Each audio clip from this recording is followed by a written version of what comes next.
9.5 సంవత్సరాలుగా ఆయన పరిపాలించిన రైతు వ్యతిరేక ప్రభుత్వాన్ని ఒకసారి ఆయన గుర్తు చేసేటువంటి కార్యక్రమం. ఆయన మాట్లాడుతున్న భాషను కూడా ఒకసారి ప్రజల పక్షాన్ని గుర్తు చేసేటువంటి కార్యక్రమాన్ని ఖమ్మంలో రైతులకు బేడీలు వేసినటువంటి వైనాన్ని మర్చిపోయినవా కేసీఆర్ అని అడుగుతా ఉన్నాం.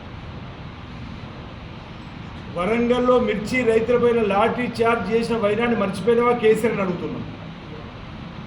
వడగళ్ల వల్ల నష్టపోయిన రైతాంగానికి 10,000 రూపాయలు ఇస్తామని చెప్పి ఒక జీవోని తీసి అన్నా పైసలు ఇవ్వని నువ్వా ఈరోజు రైతుల పక్షాన నిలబడి మాట్లాడదని చెప్పి అడుగుతా ఉన్నాం. ఇదే రాజన్న సిరిసిల్ల జిల్లాలో గతంలో 10,000 ఎకరాలు పంట నష్టం జరిగితే 10,000 చొప్పులు ఇస్తాను ఇచ్చినవా కేసీఆర్ అని అడుగుతున్నాం. ఈరోజు ఏదో దీక్ష చేస్తున్నాడు ఒక నాయకుడు. మీ హయాంలో ధర్నా చౌకులు ఎత్తివేసి ప్రశ్నించే గొంతులను ఎక్కడికక్కడ అరెస్ట్ చేసినా మీరా రైతుల పక్షాన్ని దీక్ష కూర్చుండదని అంటున్నాం. 9.5 సంవత్సరాలు ఈ జిల్లాకు వచ్చిన ప్రతిసారి ప్రతిపక్ష నేతలను అరెస్ట్ చేసి పోలీస్ స్టేషన్ నిర్బంధం చేసిన నీవు ఈరోజు రైతుల పక్షాన్ని దీక్ష చేస్తామని అడుగుతా ఉన్నా. సన్న రకాలే వేయండి అని దొడ్డు రకాలు నీ ఫామ్ హౌస్లో పండించిన నువ్వా రైతులతో మాట్లాడదంటున్నావు. వరేస్తే ఊరేయండి నువ్వు రైతుల పక్షాన్ని నిలబడతావని అడుగుతున్నా. ఈరోజు మొసలి కన్నీరు కారుస్తున్న ఈ కేసీఆర్ కేటీఆర్ తండ్రి తనయుల యొక్క కపట ప్రేమను రైతుల ప్రజలను గమనించమని కోరుతున్నాను. మేడిగడ్డ గురించి మాట్లాడుతున్నాడు. 10,000 మంది రైతులు తీసుకొని వెళ్ళి నీళ్ళు ఎట్లు ఇవ్వరో చూస్తా అని బుద్ధుండే మాట్లాడుతున్నామని అడుగుతున్నా. అక్టోబర్ 22న నీ మేడిగడ్డ కుంగిపోయి పగిలిపోయి 10 టీఎంసీ నీరు సముద్రాలు వదిలింది మీ ప్రభుత్వం కాదని అడుగుతున్నా. ఆ రోజు మేము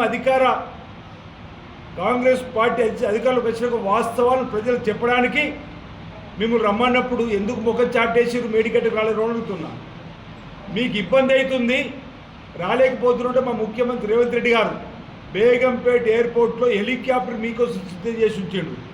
మీరు రావాలనుకుంటే హెలికాప్టర్ రమ్మని చెప్పండి. ఆనాడు ముఖం చాటేసి ఆ తర్వాత ఆ ఎమ్మెల్యేలతో పోయినప్పుడు ప్రకృతి కూడా వాళ్ళు సహకరించలే. Bus tyre పేలిపోయింది. ఈరోజు నాగార్జున సాగర్ తీసుకోండి, శ్రీశైలమే తీసుకోండి, శ్రీరామ్ సాగర్ తీసుకోండి, ఏ ప్రాజెక్ట్ అయినా 50 సంవత్సరాలు దాటిన సేవలు అందిస్తే మీరు 3.5 ఏళ్ళు 5 ఏళ్ళు కాకముందే ఈరోజు మేడిగడ్డ పగిలిపోయిన మాట వాస్తవం కాదంటున్నా. తప్పుల తడకలాగా లెక్కలు ఈ ప్రభుత్వం వచ్చి 3 మాసాలు కాలే 200 పైచీలకు రైతులు ఆత్మహత్య చేసుకుని చెప్పని తప్పుడు ఆరోపణలు చేస్తుండ్రు.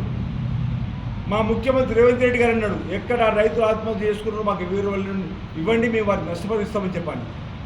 1, 2 అక్కడ ఏదో జరిగితే ఈరోజు రైతులను అడ్డు పెట్టుకొని ఈరోజు ముందుకు వస్తున్నటువంటి ఈ కేసీఆర్ కేటీఆర్లకు, ఈ అయ్యా కొడుకులకు, తండ్రి తనయులకు, బావా బామర్దులు చేసే దుష్ప్రచారాన్ని తిప్పి కొట్టడానికి ఈరోజు రాజన్న సిరిసిల్ల జిల్లాలో ప్రెస్ మీట్ పెడతా ఉన్నాం.